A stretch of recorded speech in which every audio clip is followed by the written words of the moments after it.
This clip is brought to you by SaveWithConrad.com.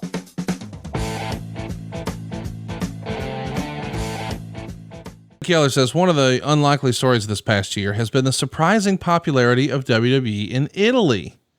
This really jumped out at me. I had no idea that this was like a new market for you guys in this era. Is this when y'all start to look around and say, God damn, maybe we need an Italian character? Because it won't be too long and we start to get one. Italy was friggin' great, by the way. And that was one of those trips where we went to Italy and there was a choice given. Now imagine this choice. You're given the choice of you can go to Rome and spend a week in Rome on the company's dime, where they would pay your hotel and your food, and you get to be in Rome. Or you could tour on a bus, your respective brand. If you wrote for SmackDown, you went on the SmackDown tour. If you wrote for Raw, you went on the Raw tour. And you could tour with the boys and everything in a bus in their shows. Guess which one I picked, Conrad? You hung out in Rome. I hung out in motherfucking Rome. Yeah. And I had a great time.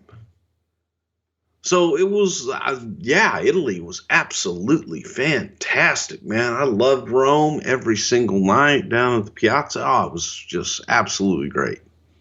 And wrote one of the, if not the best, Brian Gewirtz Raw ever while in Rome.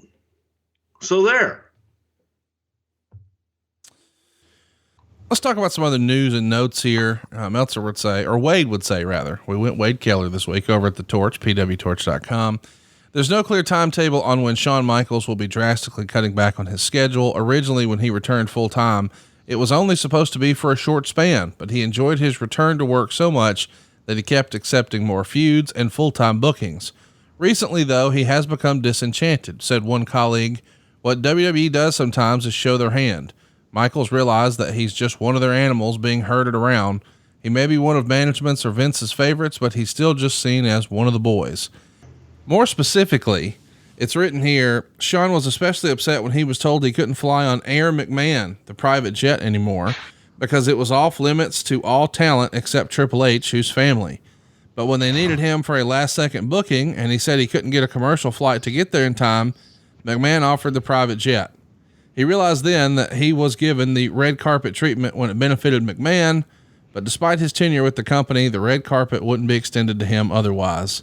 Is this much ado about nothing, or do you remember Shawn becoming a little disenchanted here? I think it's a whole lot of much ado about nothing. I've never heard that, and if it was, and I don't think it was a big thing that people were talking about by any stretch of the imagination. But no, I never heard that. Hey, it's Conrad Thompson. Thanks for checking out the podcast here on YouTube. Be sure to hit the subscribe button and the notifications bell so you get a notice anytime we upload some new content. And go save yourself some money right now. If you're in a 30-year loan or you have credit card debt, it's not a matter of if I can save you money. It's a matter of how much. Find out right now for free at SaveWithConrad.com.